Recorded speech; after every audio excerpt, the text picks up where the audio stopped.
Bonjour, je voudrais raconter dans cette vidéo la vie du bienheureux cardinal Aloïs Stépinac. On pourrait dire que sa vie, c'est l'exemple typique de ce qu'on pourrait appeler le don de force. On sait que l'amour de Dieu et l'amour du prochain prêché par le Christ ne s'exercent pas seulement dans la douceur, mais qu'il faut parfois, au bon endroit, au bon moment, des hommes forts pour indiquer là où est la vérité. Eh bien, on peut dire que Aloïs Stépinac, c'est l'homme qu'il fallait au bon moment. Il devient archevêque de Zagreb, en Yougoslavie, dans la période la plus terrible des idéologies. Et il va rester archevêque à la fois alors que le nazisme domine l'Europe et ensuite alors que le stalinisme domine l'Europe. Le nazisme, tout le monde a pu en analyser les horreurs. C'est un antéchrist du XXe siècle, mais manifeste.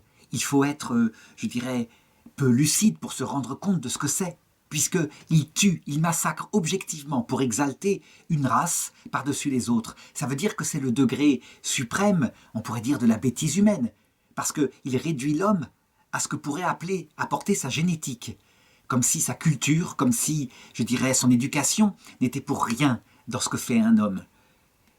Le stalinisme et le communisme qui va avec, au contraire, est une idéologie qui, tout en ayant fait à peu près le même nombre de morts, peut-être même plus, mais ça a duré plus longtemps, eh bien, le communisme a réussi quelque chose. Il a réussi une sorte de tour de force en faisant croire que, étant un projet généreux, il s'agit de créer un paradis sur terre dans l'égalité de la possession des biens matériels, eh bien, les crimes qui se sont pourtant partout réalisés, avec l'avertissement des papes qui avaient dit « Attention, ce système-là étant contre la nature humaine, il provoquera intrinsèquement, par ses propriétés intrinsèques, des morts. » Eh bien, bien qu'il ait fait des millions de morts, comme je l'ai dit, on n'arrive pas encore à montrer à quel point c'était un antéchrist. Ça veut dire que certains disent « Non, c'était parce qu'il n'a pas eu de chance, que ceux qui l'ont mis en place se révélaient des hommes pervers, etc. » Eh bien, le cardinal Stépinac, il se trouve à cette période-là, mais en plus dans un pays qui a bien d'autres zones de rupture, comme je vais le montrer. On pourrait dire que accepter ce rôle, à ce moment-là, c'était un défi à relever, et il l'a relevé. Évidemment, il ne faut pas s'attendre à ce qu'il ne soit pas contesté, parce que ce chaudron que sont les Balkans est véritablement un tel lieu de haine, un tel lieu de mensonges accumulés depuis des siècles, que on ne saurait, je dirais, s'attendre à autre chose qu'à des polémiques. N'empêche que je vais essayer de raconter sa vie du mieux que je suis, et sans cacher les photos qui prêtent évidemment à le critiquer dans ceux qui l'ont détesté. Mais d'abord, avant de commencer à raconter sa vie, qu'est-ce que c'est que le don de force? Le don de force, c'est cette capacité à affronter un obstacle en se fondant sur la charité que le Christ a enseignée. Ce n'est donc pas, je dirais, un don qui est dénué d'intelligence, bien au contraire. Ce qui fonde le don de force, c'est une foi qui met à sa juste place les valeurs chrétiennes. Et quelles sont-elles, les valeurs chrétiennes? Eh bien, ce n'est pas l'exaltation d'une idéologie, d'une théologie quelle qu'elle soit. C'est l'exaltation du message du Christ qui dit que Dieu, dans sa vie trinitaire, et le prochain sont les choses absolues, les choses qui ne passeront pas, et que on doit aimer Dieu dans une relation de charité, qui est un amour réciproque, d'amitié, et le prochain à cause de Dieu. Donc, il n'y a pas d'autre absolu que les personnes, mais dans une relation d'amour fondée par un être qui a des limites, et donc qui sait qu'il n'est rien, donc qui doit être humble, qui ne doit pas être imbu de sa personne, parce que sinon la charité pourrait parfois être tellement zélée qu'elle casse, parce qu'elle exalte trop la vérité intransigeante. Non, elle est portée par un noble humble. Évidemment, tout ça se réalise dans l'espérance que la réalisation ne se fera pas par un paradis terrestre, mais par la révélation du Christ à l'heure de la mort, dans son retour dans la gloire et à la fin du monde.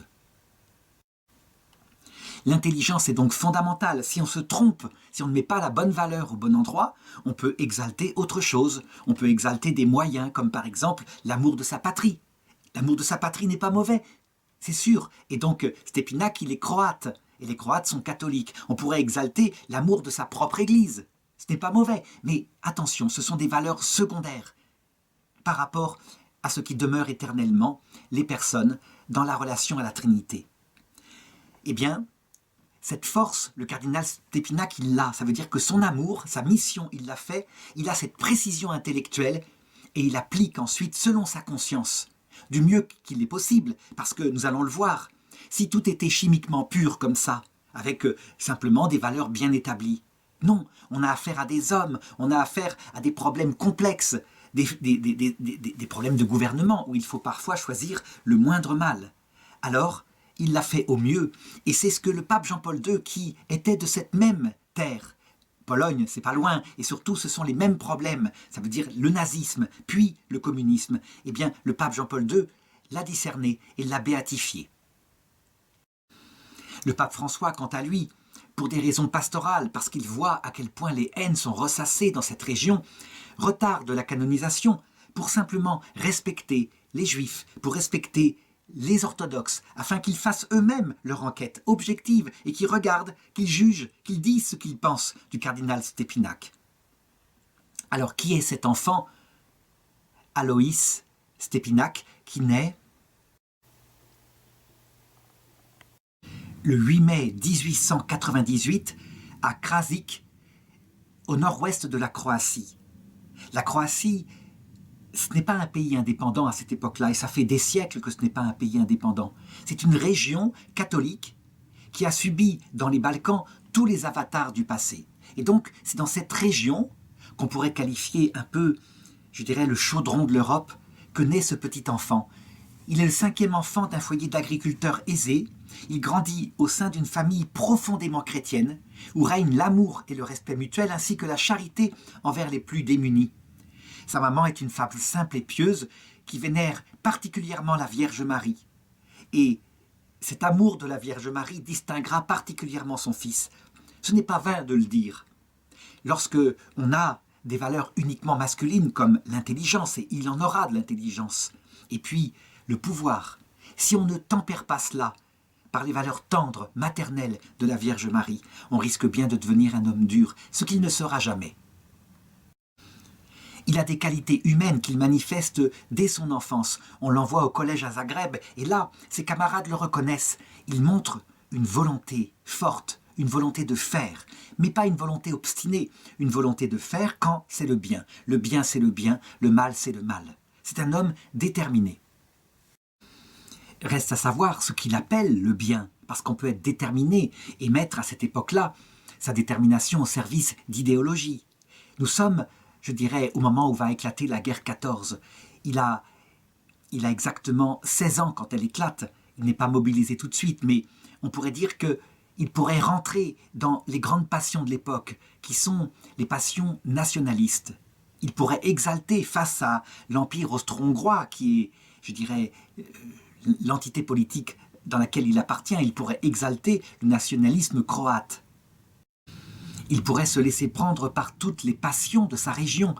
Et beaucoup de jeunes se laissent prendre. Il faut comprendre, cette région, ce n'est pas nouveau. Ce n'est pas nouveau qu'elle ait ainsi un foyer de tension, de haine entre plusieurs populations. On peut dire que, globalement, ça date de la chute de Constantinople, sous les coups de l'Empire ottoman, l'Empire turc. En 1453, la Turquie a établi son empire de l'autre côté de cette mer qui séparait l'Orient de l'Occident. Déjà, je dirais bien avant cette chute de Constantinople, il y a de la haine profonde, souvent exacerbée par les moines des deux religions, entre, d'une part, l'Église catholique, et la Croatie est catholique, et d'autre part, dans la même région, l'Église orthodoxe orientale. En fait, c'est une seule Église du Christ. Mais il y a eu une rupture en 1054, et cette rupture a été attisée, parce qu'il fallait bien la justifier, attisée par des théologiens qui ont insisté sur ce qui séparait, au point de traiter l'autre Église très souvent d'hérétique, de perdu, et même conduisant à la perdition. Quelquefois sur des points de détail, je dirais compliqués, que seuls les théologiens comprenaient, comme portant par exemple sur la Trinité. Est-ce que le Saint-Esprit est l'amour réciproque du Père et du Fils? Ou est-ce que le Saint-Esprit est l'amour du Père pour le Fils? Ça paraît être un débat, je dirais, sans importance. Ça a des importances théologiques pour celui qui comprend la chose. Mais surtout, à partir de là, on se traite mutuellement d'hérétiques. Alors, des essais de rapprochement sont faits de part et d'autre, mais rien n'y fait. Au niveau du peuple, souvent, je dirais, exalté par le clergé, les moines en particulier, il y a des détestations parce que se mêlent à ces différences confessionnelles des différences cultuelles, des différences d'apparence extérieure. Les prêtres orthodoxes sont barbus, les prêtres latins ne le sont pas. Et donc, on se considère non seulement comme des ennemis, mais on se considère comme d'autres nations, une autre nation qui serait, je dirais, sur la région. Et donc, il y aura des crimes en permanence au cours de ces siècles, des crimes qui sont ressassés, qui font s'accumuler de la haine. C'est un peu une histoire de vendetta. Quand l'Empire ottoman conquiert cette région, évidemment, une partie des gens qui sont fatigués de ces conflits et qui veulent aussi du pouvoir se convertissent spontanément à l'islam. Ce qui fait que sur cette terre apparaît une troisième entité, les musulmans. Les musulmans obtiennent des postes auprès de l'Empire et puis quelquefois font de la répression très dure contre leurs anciens coreligionnaires orthodoxes ou catholiques. Se mêlent à ça en plus des langues différentes. La Serbie, la Croatie, ce n'est pas le même dialecte. Et donc on peut dire que faire vivre ensemble des choses si différentes, ça ne marche pas. L'être humain, dans sa nature profonde, charnelle peut-être, mais tout de même, a tendance à se mettre avec le semblable. Bref, être archevêque dans cette région-là, ce n'est pas facile, et se mêle à ça l'explosion de la Seconde Guerre mondiale. Il faut comprendre que la Seconde Guerre mondiale est le fruit de la Première Guerre mondiale qu'il a vécue comme tout jeune homme. Il est finalement mobilisé donc à l'âge de 19 ans, en 1917. Il est avec l'armée austro-hongroise qui fait front contre l'armée italienne. Et il est blessé à un moment donné à la jambe.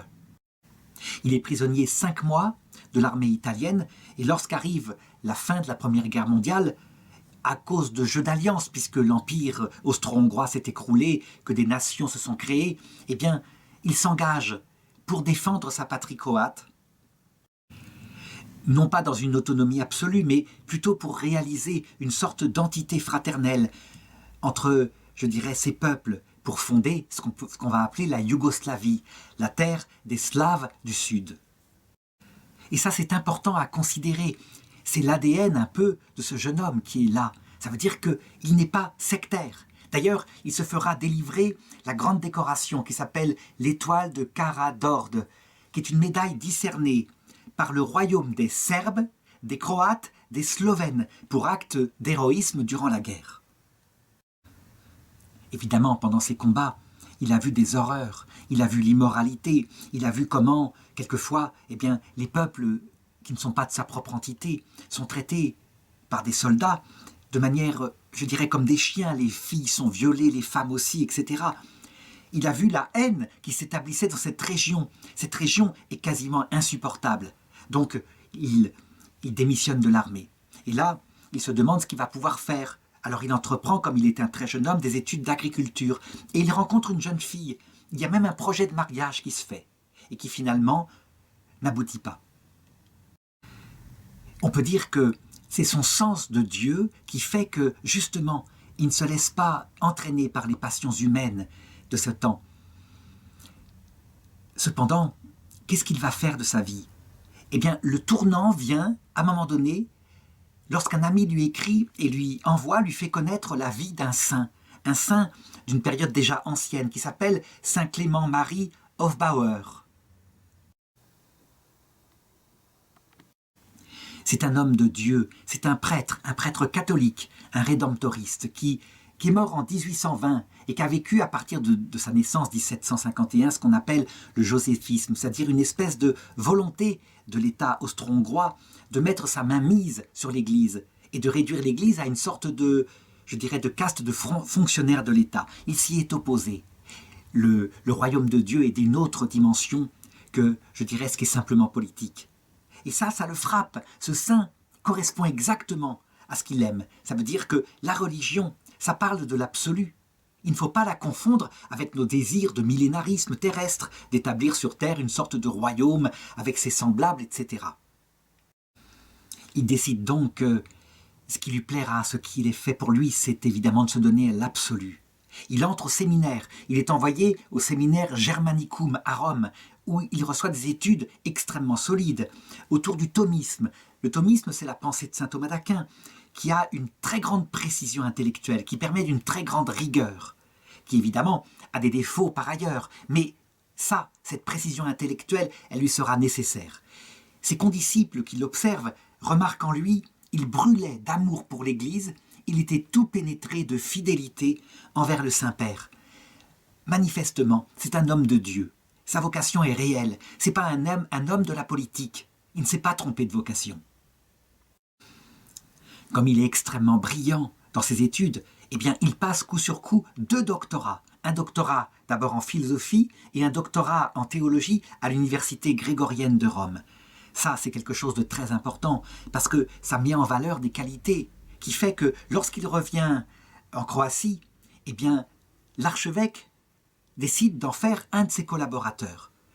Cependant, il a été ordonné prêtre en 1930, donc il a 32 ans, et il trouve son pays dans un état terrible. En effet, je l'ai dit, ce sont des querelles de pouvoir, et là, en l'occurrence, à cette période-là, c'est dominé plutôt par les Serbes. Et il retrouve son pays avec les haines réciproques chez les gens du peuple. Ça veut dire que croiser un catholique pour un orthodoxe, c'est l'horreur, et croiser un orthodoxe pour un catholique, c'est pareil, c'est l'horreur. On n'est pas du même monde alors qu'on adore le même Christ. Il est stupéfait de ça. Donc, il aspire à être simplement curé de paroisse. Et on lui confie, parce qu'on voit que c'est un homme de bien, on lui confie des missions importantes, comme par exemple être délégué par l'archevêque pour passer dans des paroisses où il y a des conflits qui se sont répandus. C'est un homme de paix. Ça veut dire qu'il arrive à pacifier les choses en élevant le débat. Et aussi en prenant bras le corps les problèmes, évidemment, en parlant avec les hommes de part et d'autre du conflit. Évidemment, quand on veut faire de la diplomatie, même au niveau d'une paroisse, si on décide que tel clan, on ne doit pas lui parler, jamais, parce qu'il est le clan du mal, on ne va certainement pas réussir. Et donc, il allie à ces qualités de précision, ces qualités-là de dialogue.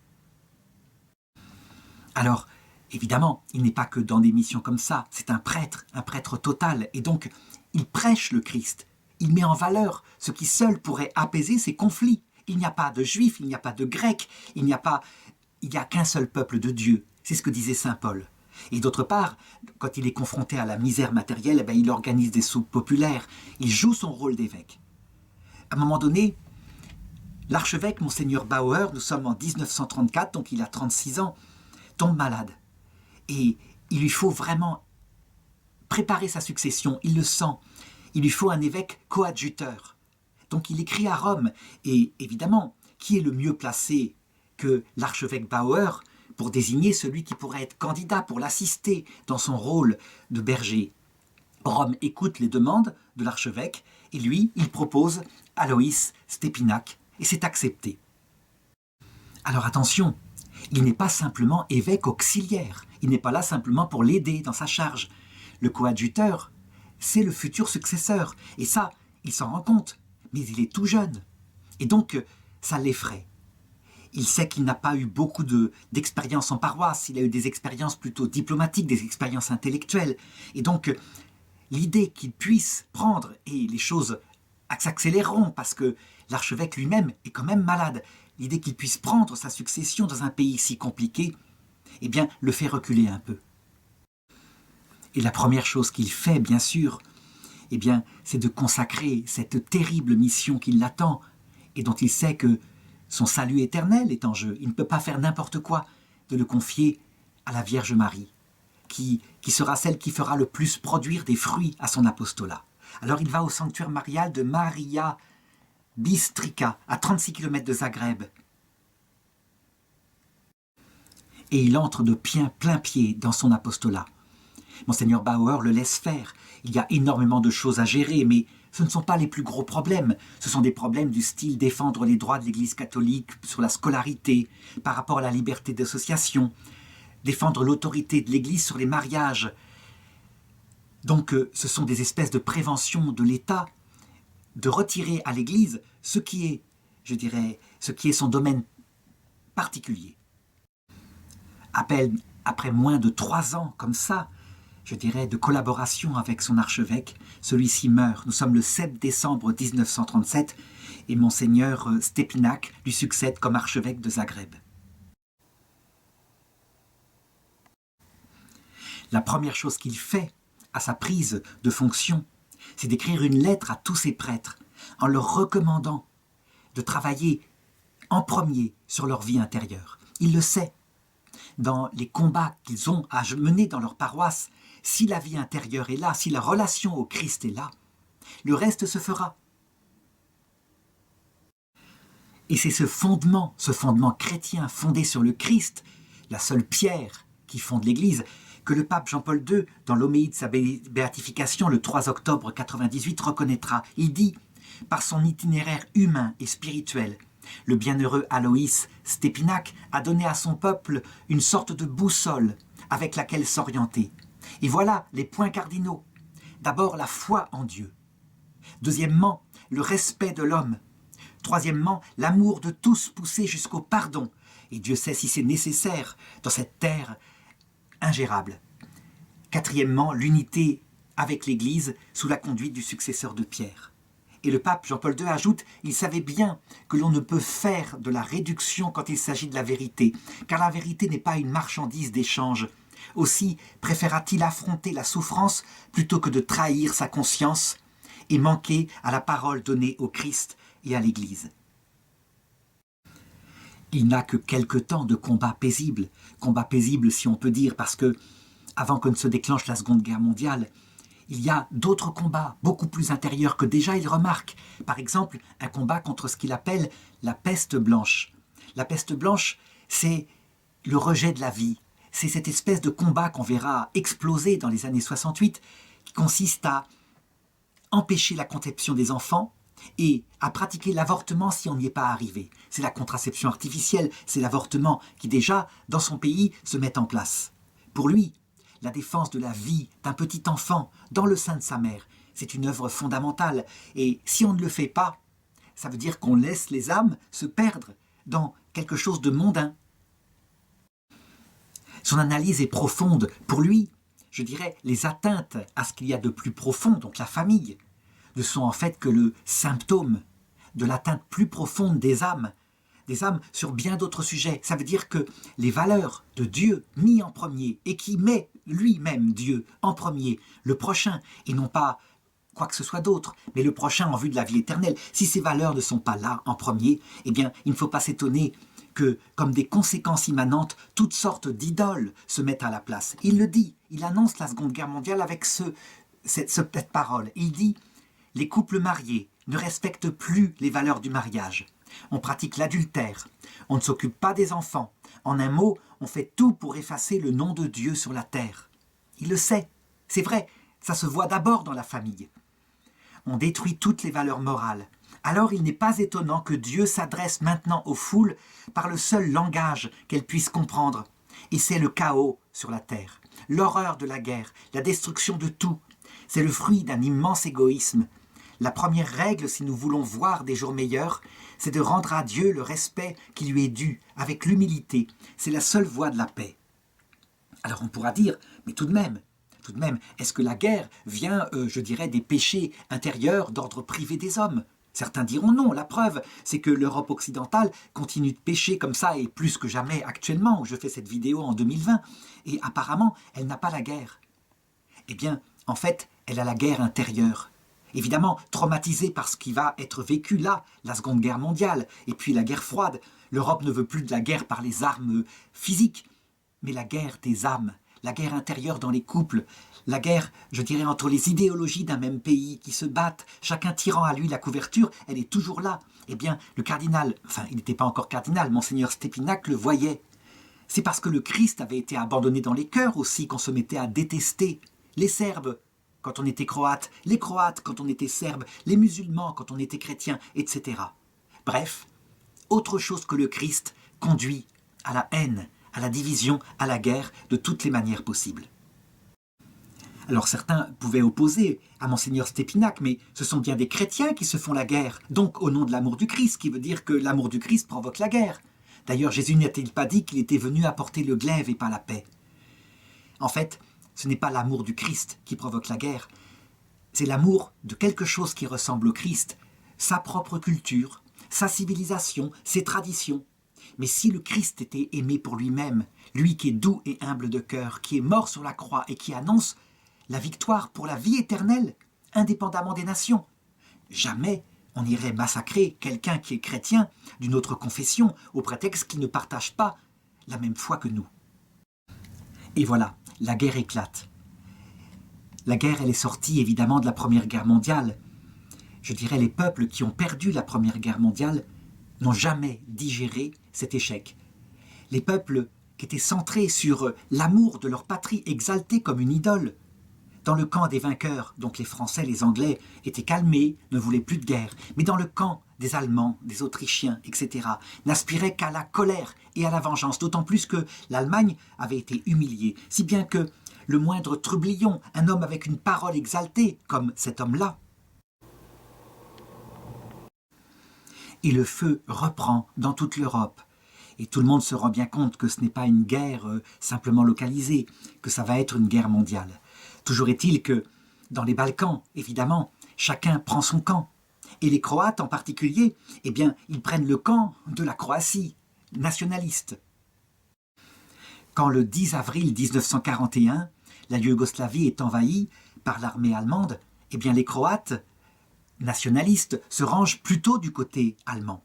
Et évidemment, ils vont se mettre à exalter leur propre culture, qui est catholique.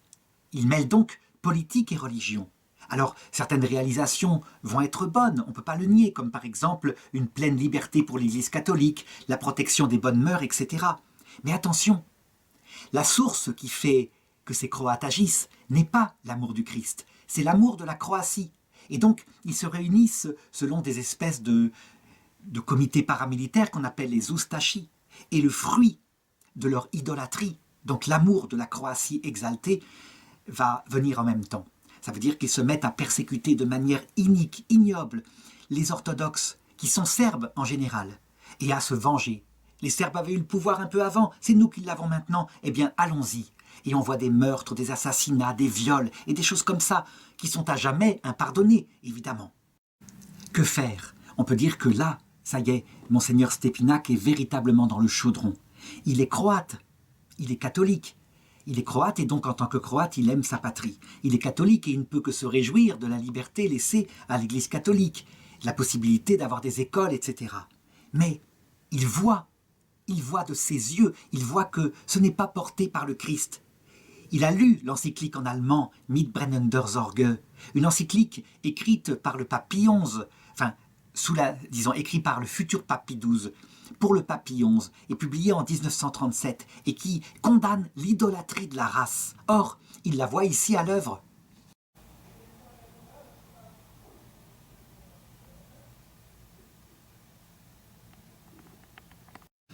Donc, devant ces Ustashis qui n'hésitent pas à faire le salut nazi, eh bien, il assiste à des réunions, et jamais, jamais, il ne fera le salut nazi. Il garde la plus grande réserve. Il sait que ces gens-là sont en train de s'allier avec le diable, quelque part. Malheureusement, il y a des photos comme celle-ci, où on le voit en réunion. Et donc, il y a tellement de blessures que, du coup, ces photos seront utilisées pour dire, vous voyez, il fréquentait des gens qui faisaient le salut nazi. Et donc, forcément, il était complice. C'est beaucoup plus compliqué que ça. En fait, il applique ce qu'il avait fait dans les paroisses.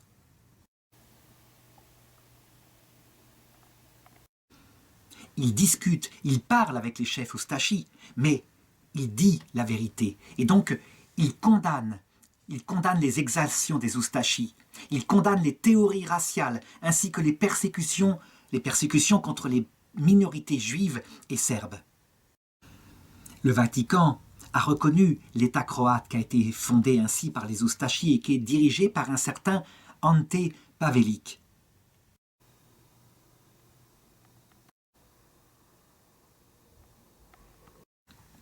Ante Pavelić ne se trompe pas sur Monseigneur Stépinac. Il sait qu'il n'est pas de son monde, il le déteste cordialement, mais il ne peut pas faire sans. c'est l'autorité catholique et son peuple, Croatie, est catholique. Alors, eh bien, ils se parlent.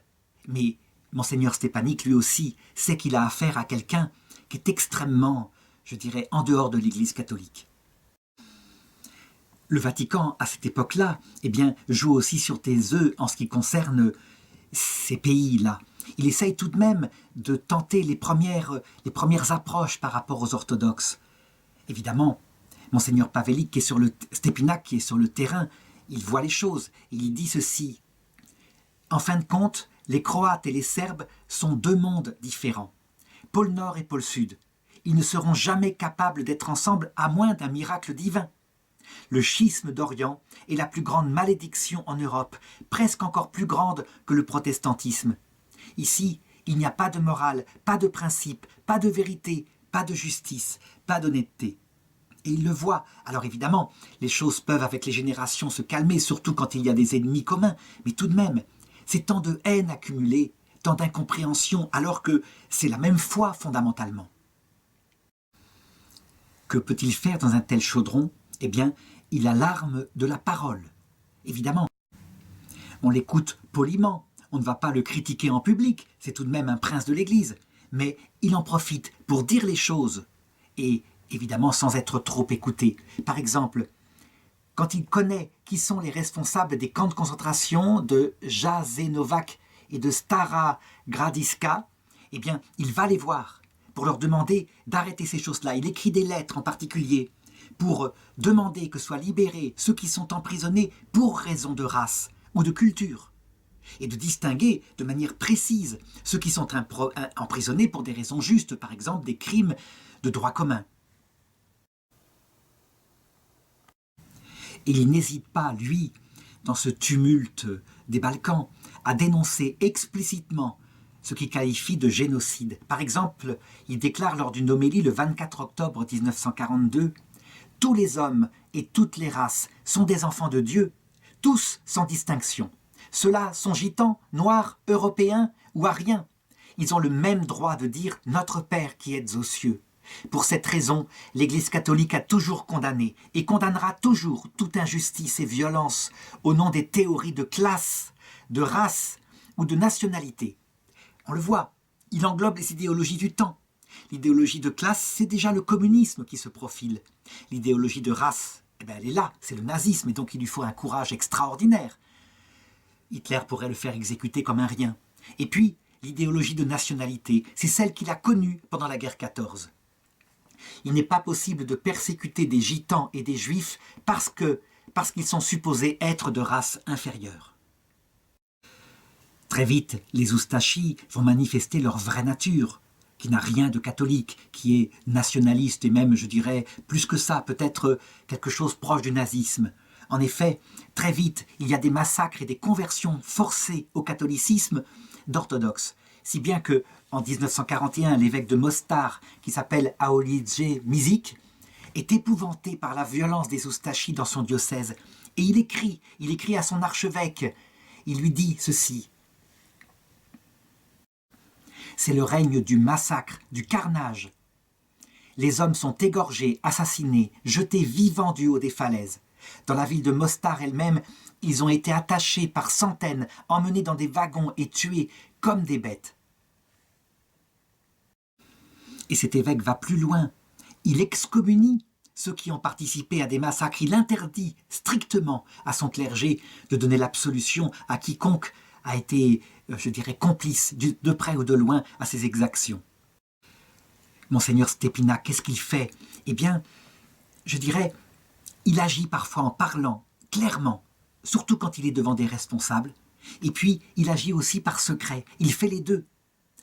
Ça veut dire que, par exemple, comme le gouvernement croate pousse les orthodoxes à passer à la religion catholique, alors il adresse à son clergé cette note confidentielle mais extrêmement précise.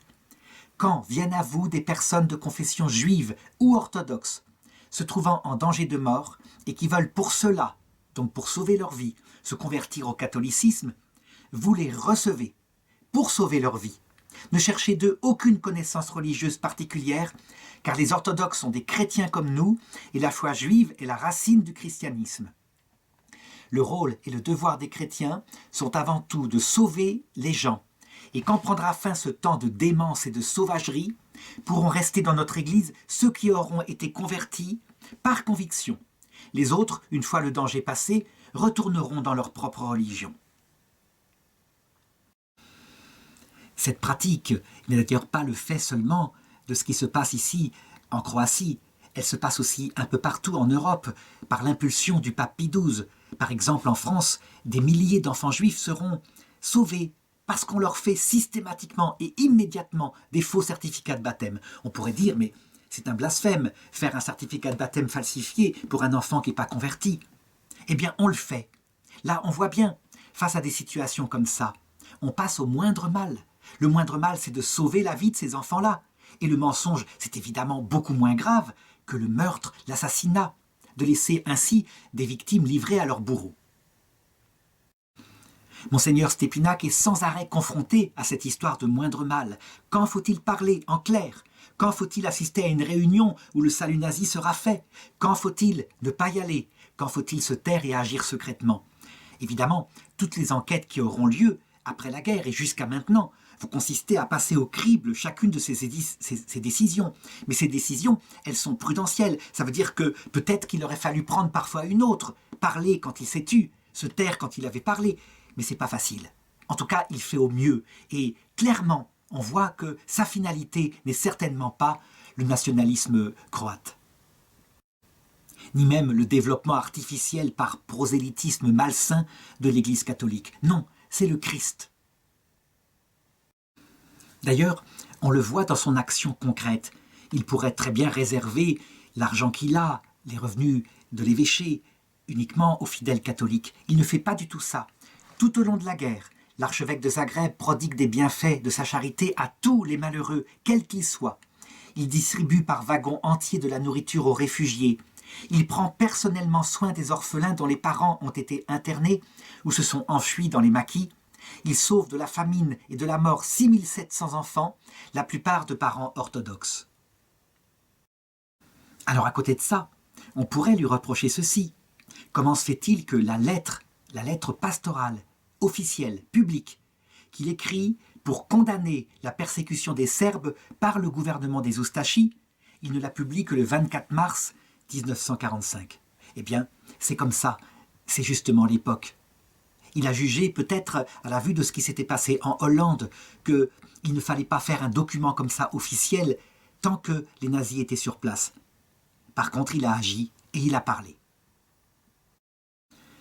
Quel est son comportement maintenant par rapport aux Juifs? Eh bien, le pape François demande aux Juifs eux-mêmes de se pencher sur la question avant qu'ils ne soient canonisés. Il demande de regarder. En tout cas, on peut dire que le président de la communauté juive des États-Unis, Louis Breyer, dira de Monseigneur Stépinac le 13 octobre 1946 « Cette grande personnalité de l'Église a été accusée de collaboration avec les nazis. Nous, Juifs, nous le nions. Nous savons que sa vie, depuis 1934, qu'il a toujours été un ami véritable des Juifs qui, en ces années-là, subissaient la persécution d'Hitler et de ses adeptes.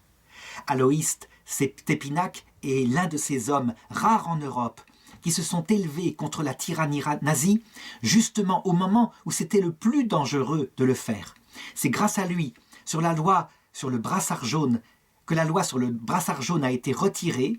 Après sa sainteté le pape Pie XII, l'archevêque Stépinac a été le plus grand défenseur des Juifs persécutés en Europe.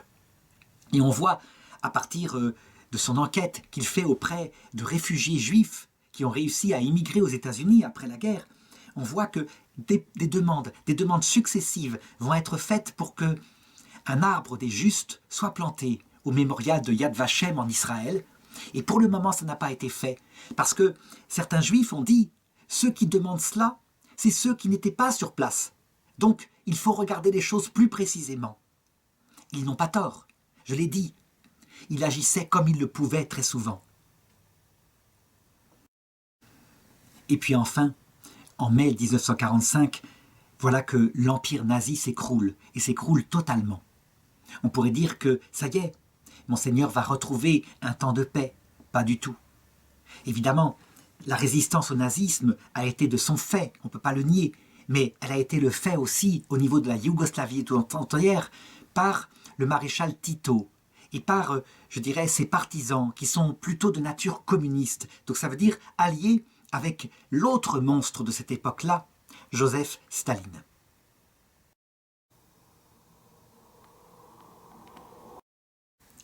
Et alors, un peu comme dans toute l'Europe libérée, se met en place ce qu'on pourrait appeler des épurations sauvages. Ça veut dire que Monseigneur Stépinac voit avec une grande horreur se retourner les massacres. Ça veut dire que cette fois, ce sont les partisans de Tito qui se mettent à massacrer ceux qui ont, de près ou de loin, collaboré avec les nazis. On voit à peu près la même chose un petit peu plus tôt, à la libération de la France. C'est le même mécanisme. On est entré dans une nouvelle période de l'humanité, après le monstre qu'était le nazisme, donc avec des meurtres de race, voici le monstre qu'est le communisme, et qui va commencer à établir la guerre froide, avec, en particulier en Union soviétique, des meurtres de classe.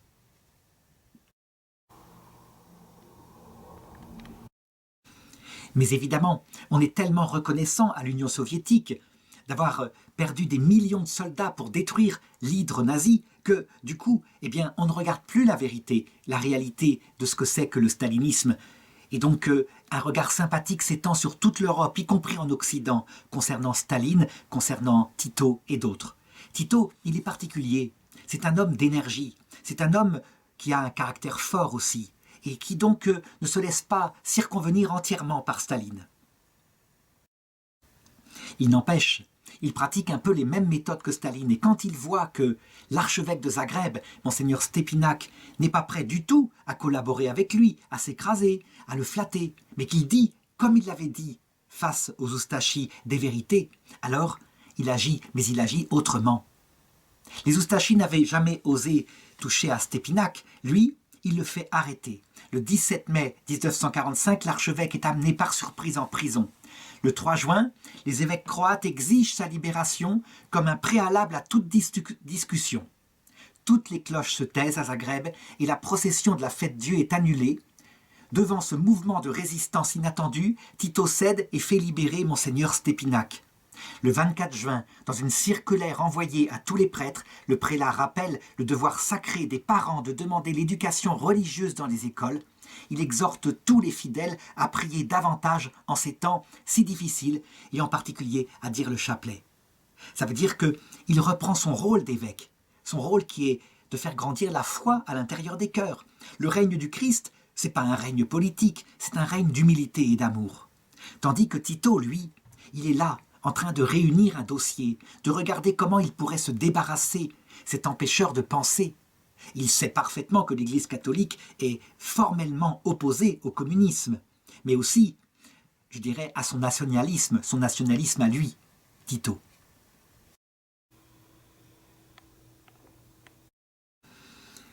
Le grand projet de Tito, comme évidemment à chaque gouvernement fort, c'est de mettre l'Église catholique sous tutelle. Ça veut dire que les évêques soient nommés par lui, qu'il ait un droit de regard là-dessus. Il veut créer une sorte d'église catholique nationale yougoslave.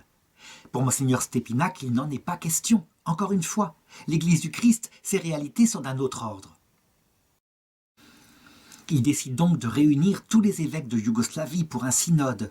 Et là, on décide que les choses seront dites en vérité.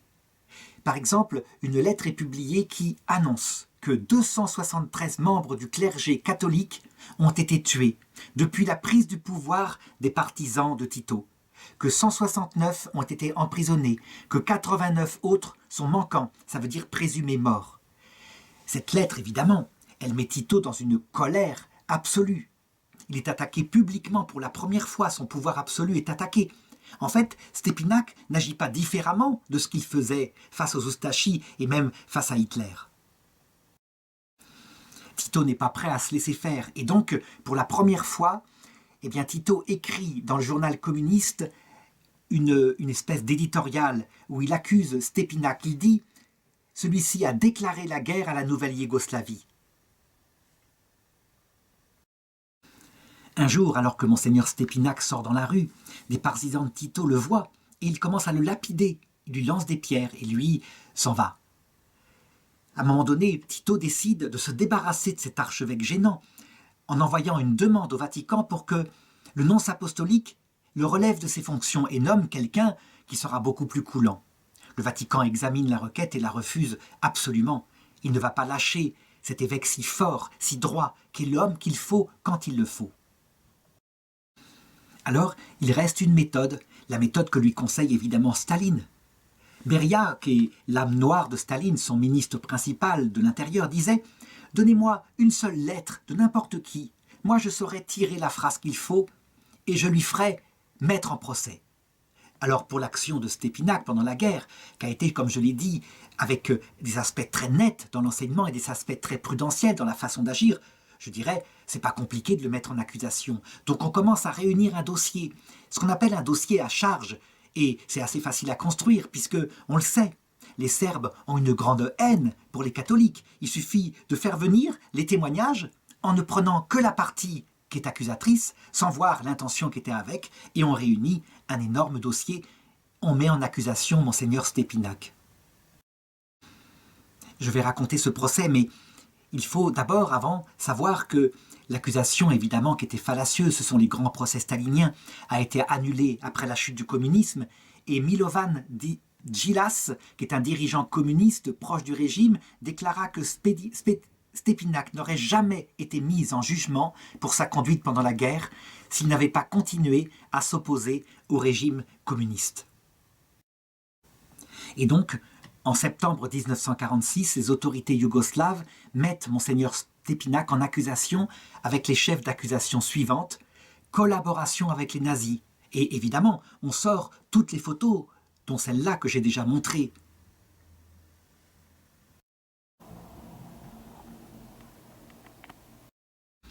Alors évidemment, comme tout le monde sait que jamais il n'a fait le salut nazi, il n'était pas nazi du tout, alors on l'accuse de participation, de relation avec le régime nationaliste fasciste des Oustachis d'Ante Pavelic. Ben oui, il avait des relations, il parlait avec eux, comme on le voit dans cette photo. Participation de chapelains catholiques croates dans l'armée d'État indépendante de Croatie. Conversion forcée d'orthodoxes serbes au catholicisme, alors qu'il s'est tellement opposé à cela. Défiance envers le gouvernement yougoslave. Alors Monseigneur Stépinac est arrêté le 18 septembre 1946 et son procès commence le 30 du même mois. Monseigneur Stépinac, quant à lui, eh bien, il est prêt à mourir. Il le dit d'ailleurs. Je suis prêt à mourir à tout moment. Il prépare, je dirais, sa succession, en tout cas le gouvernement de son diocèse, en prévision de son arrestation dès novembre 1945. Et puis, il écrit à son clergé quelque chose qui résume sa force d'âme. « Ma conscience est propre et paisible devant Dieu, qui est le plus fidèle témoin et le seul juge de nos actions. Je suis pur et limpide devant le Saint-Siège, devant les catholiques de cet État et devant le peuple croate. »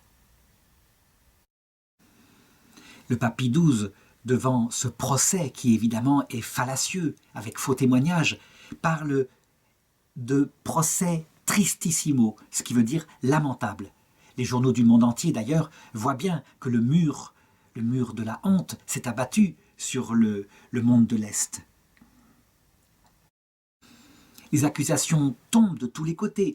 Il pourrait évidemment s'énerver devant de telles folies. Non, il garde le plus grand calme. Et il est là, devant ses juges. Il les regarde, sans baisser le regard, jamais.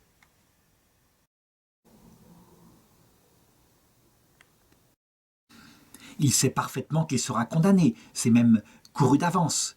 Et je dirais, on l'empêche même de parler parce que l'indigence des arguments pourrait être révélée. Il pense qu'il sera peut-être même condamné à mort. Finalement, on n'ose pas, c'est tout de même une personnalité qui est mondialement connue, si bien que finalement, le verdict, il est condamné le 11 octobre à l'emprisonnement et au travail forcé pour 16 ans pour crime contre le peuple et contre l'État. Le pape Jean-Paul II écrira plus tard, lui qui a suivi cela de près, il était à l'époque en Pologne, la raison de la persécution qu'il subit et du simulacre de procès monté contre lui, le 7 octobre, donc il le dit le 7 octobre 98, fut le refus qu'il opposa aux insistances du régime afin qu'il se séparât du pape et du siège apostolique, et qu'il prit la tête d'une église nationale croate. Il préféra rester fidèle au successeur de Pierre, C'est pour cela qu'il fut calomnié puis condamné.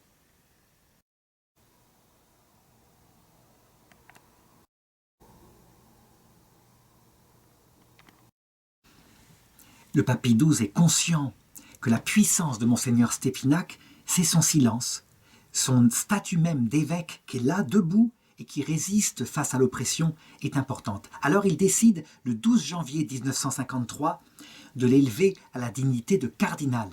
Le cardinal, il porte une tenue rouge qui n'indique pas un pouvoir, c'est pas la chlamyde écarlate des Romains, c'est la chlamyde du Christ. Ça veut dire une capacité à être prêt à donner son sang pour le Christ.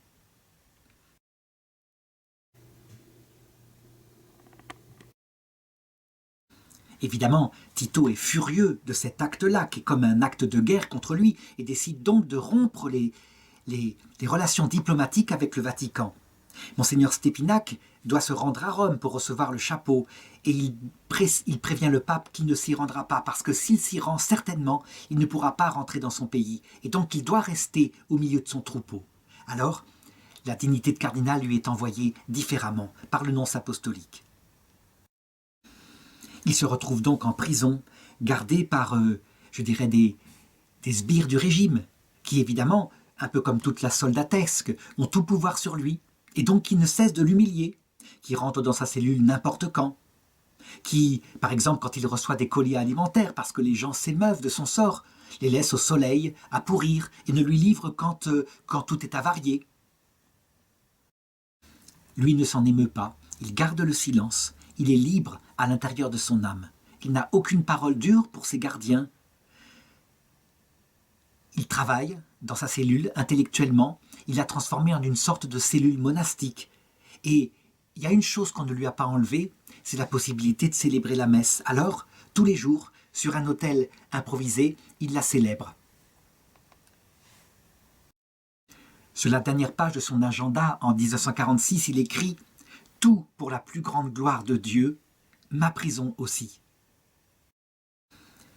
Le cardinal Stépinac est conscient, et il dit d'ailleurs à un journaliste prophétiquement « Dans la lutte qui se déroule en Yougoslavie entre l'Église et l'État, c'est l'esprit qui vaincra, non pas la matière.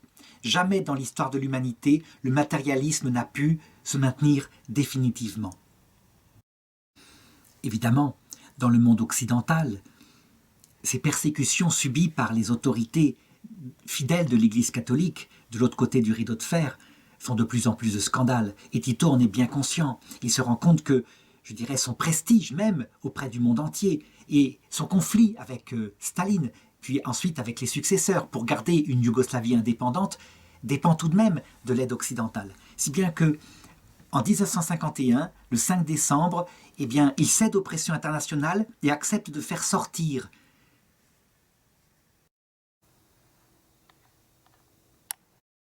Monseigneur Stépinac de sa prison. Alors, il le soumet à une résidence forcée dans un village, dans l'arrière-pays, et là, tout simplement, eh bien, il va se mettre à exercer ce qui est sa fonction première, la fonction de prêtre. Il passe des heures dans le confessionnal, il passe, je dirais, du temps à prêcher, il fait un travail de curé, simplement, humblement. C'était sa vocation. Et à un moment donné, évidemment, on le vient visiter, et un journaliste étranger lui demande « Comment vous sentez-vous » Parce qu'il voit bien que il a l'air fatigué, il est pâle, il a des problèmes de santé. Alors il répond « Ici, comme là-bas, à l'Epoglavva, j'accomplis mon devoir. » Et quel est votre devoir, monseigneur ? Souffrir et travailler pour l'Église. Alors il est aussi visité par des gens qui sont découragés par les méfaits du communisme et il leur répond « Il ne faut pas désespérer, car même si le communisme laisse des traces dans notre peuple, si nous avons les mains liées par cette idéologie perfide, et si quelques-uns en faillissent, nous sommes cependant meilleurs que les peuples de l'Ouest, qui sont saturés de biens matériels, mais qui étouffent dans l'immoralité et l'athéisme pratique. Dieu merci, mon peuple est resté fidèle à Dieu et au respect dû à la Sainte Vierge. » C'est quelque chose que vont remarquer d'ailleurs presque tous les dissidents du communisme, y compris en URSS.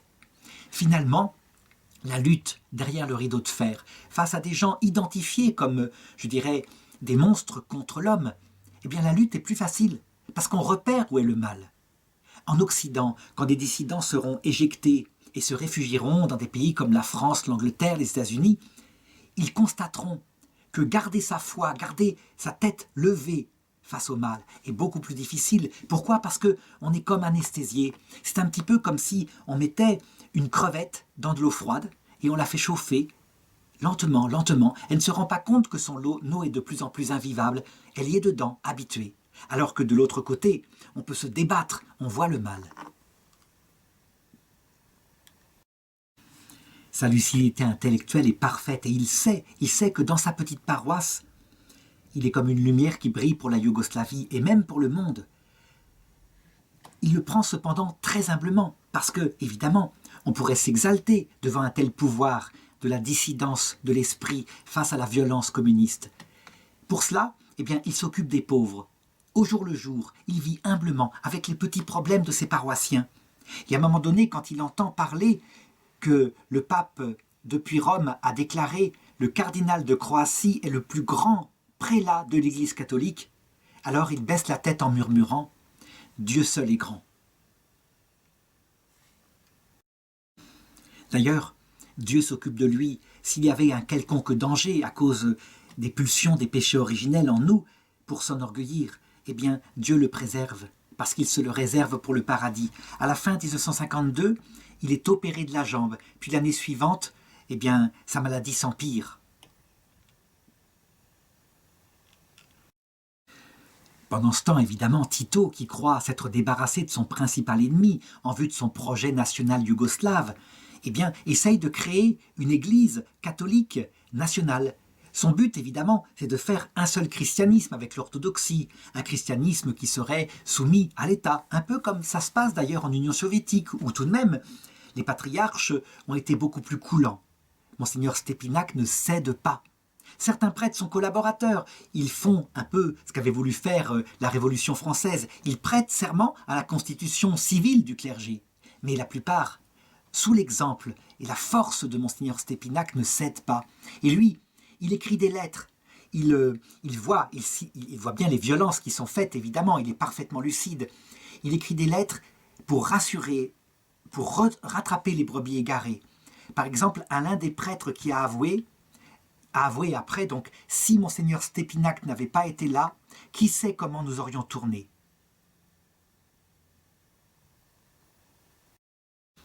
Un peu plus tard, à la chute ou à la mort de Tito, un des principaux comparses du maréchal Tito, qui s'appelle Milovan Djilas, confiera « Si Stépinac avait voulu céder et proclamer une église croate indépendante de Rome, comme nous le voulions, nous l'aurions comblé d'honneur. » En 1953, Monseigneur Stépinac est là, dans son ministère du silence. Il a simplement 55 ans, mais il est de plus en plus faible. Il va voir des médecins, et là, on lui diagnostique une maladie rare du sang qui s'appelle une polycythémie. Toujours est-il que cette maladie l'affaiblit énormément. Les médecins l'encouragent à partir à l'étranger pour se faire soigner, mais lui refuse strictement. En bon pasteur, il doit rester avec son troupeau. Il n'a pas moins de 30 gardiens autour de lui, qui, comme à la prison, se moquent de lui, le ridiculisent. Ce sont des communistes convaincus, et donc cet évêque qui résiste tant à leur idéal leur paraît un ennemi du peuple. Alors il garde la même attitude qu'il a eue en prison. Il prie pour ses ennemis, et il demande, quand il prêche, de prier pour les ennemis, de ne pas détester les communistes, que ce sont nos frères, qui seront avec nous au paradis s'ils veulent bien se convertir. D'ailleurs, il l'écrit dans son testament spirituel. « Je prie sincèrement toute personne à qui, de quelque manière que ce soit, j'aurais pu faire du mal, de me pardonner, et je pardonne de tout cœur à tous ceux qui m'ont fait du mal. Fils très chers, aimez aussi vos ennemis, car tel est le commandement de Dieu. Vous serez alors les fils de votre Père qui est dans les cieux, qui fait lever son soleil sur les bons et sur les méchants, et qui fait pleuvoir pour ceux qui font le bien comme pour ceux qui font le mal. Que la conduite de vos ennemis ne vous éloigne pas de l'amour envers eux, car l'homme est une chose et la méchanceté en est une autre. » En 1958, la maladie étend encore son domaine et les souffrances du cardinal deviennent quasi intolérables. Mais il y a encore plus terrible que cette souffrance physique, c'est le fait qu'il n'arrive même plus à célébrer la messe. le 10 février 1960, il expire à Krasik en prononçant ces paroles « Que votre volonté soit faite ». Sa devise épiscopale était « In te domine speravi » « En vous, Seigneur, j'ai espéré ». Et dans là, nécessairement, il confiait le secret de son espérance, qui faisait d'ailleurs qu'il était toujours joyeux, que rien ne pouvait le séparer de Dieu. Quelqu'un pourrait demander « Et notre espérance, sur quoi se fonde-t-elle » Je réponds « Sur la fidélité à Dieu, car Dieu ne ment pas. Sur l'omniscience divine, à qui rien n'échappe. Sur la toute-puissance de Dieu, qui est toujours maître de tout. » Le peuple croate, qui l'observe, qui le voit ainsi dépérir, pense qu'il est simplement empoisonné peu à peu par des sbires du régime communiste. Et beaucoup, jusqu'à maintenant, considèrent que c'est un martyr au sens physique du terme. En réalité, c'est plutôt un témoin, de par sa force de caractère. La maladie est difficile à mettre en cause, mais ce martyr intérieur, il est là. 7 ans plus tard, donc après le diagnostic, nous sommes donc en 1960, Monseigneur Stépinac meurt d'une thrombose, il a 61 ans, il meurt à Krasik, dans son village natal. Il est enterré ensuite dans la cathédrale de Zagreb.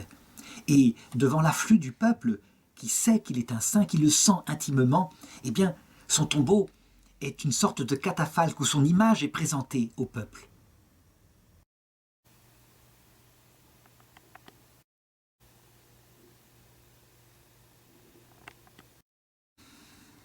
Le pape Jean-Paul II lance l'enquête pour voir véritablement comment il a agi. Des témoignages viennent de tous les côtés. Et manifestement, il le comprend. Cet homme-là est un saint. Il a agi au mieux qu'on pouvait faire dans une telle situation. Il est un modèle pour l'Église tout entière.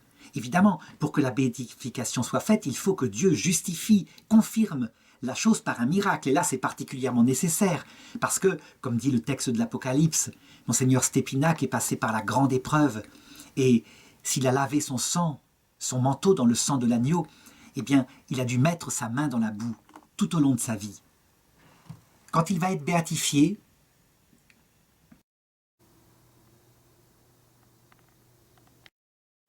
le pape Jean-Paul II le dit, lui qui vient aussi du monde de l'Est, il est l'une des personnalités marquantes de l'Église catholique qui a enduré dans son corps et dans son esprit les atrocités du système communiste. Il est maintenant confié à la mémoire de ses concitoyens avec l'étiquette rayonnante de martyr. Un martyr non sanglant, on pourra dire, mais un martyr par la... Un petit peu comme le fut aussi l'évêque de Smyrne, Saint Nicolas, qui subit la même chose, mais cette fois, à son époque, de la part de l'Empire romain.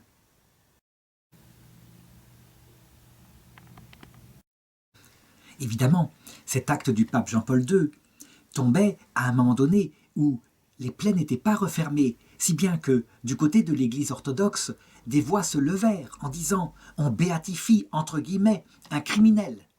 Évidemment, on était sensible aux arguments du procès qu'avait condamné Stépinac, malgré le fait que le gouvernement, après la chute du communisme, ait détruit et lavé Stépinac de toutes les accusations fallacieuses de ce procès truqué. Les Juifs de Croatie, eux, ne s'opposèrent pas à la canonisation, à la béatification de Stépinac, bien au contraire. Par contre, Simon Wiesenthal, qui était un juif, non pas croate, mais d'un autre pays, demanda par prudence qu'il soit sursoit à sa béatification afin qu'on puisse faire des enquêtes. Le pape François, lui, il a décidé de créer une commission mixte catholique-orthodoxe, 5 membres catholiques, 5 membres orthodoxes, des gens évidemment extrêmement cultivés, capables de faire des enquêtes de terrain. Cette commission s'est réunie du 12 et 13 juillet 2017 au Vatican, au cours de leur 6e et dernière réunion, et les membres de la commission mixte ont fait savoir que divers événements, interventions, écrits, silences et prises de position de Monseigneur Stépinac font toujours l'objet d'interprétations diverses selon qu'on est de tel ou tel monde, et que les positions des deux côtés restent divergentes. Le pape François, diplomatiquement, a raison. D'ailleurs, c'est la même pastorale qu'il établit pour le cas du pape Pie XII, lui aussi contesté, tellement, je dirais, cette période a été difficile. Et il est vrai que, je dirais, la canonisation de Monseigneur Stépinac devra être un acte commun, où les orthodoxes seront d'accord, mais aussi les juifs. Et les juifs planteront peut-être, après leur enquête, un arbre de la justice, au mémorial de ceux qui ont sauvé des juifs à Yad Vashem à Jérusalem. En attendant, eh bien, on peut véritablement, je crois, faire de Monseigneur, du cardinal Stépinac, un modèle du comportement qu'on doit avoir face à des situations complètement, je dirais, embrouillées. Véritablement, il a su manier la barque de l'Église comme il le fallait, me semble-t-il, et personne n'aurait pu faire mieux.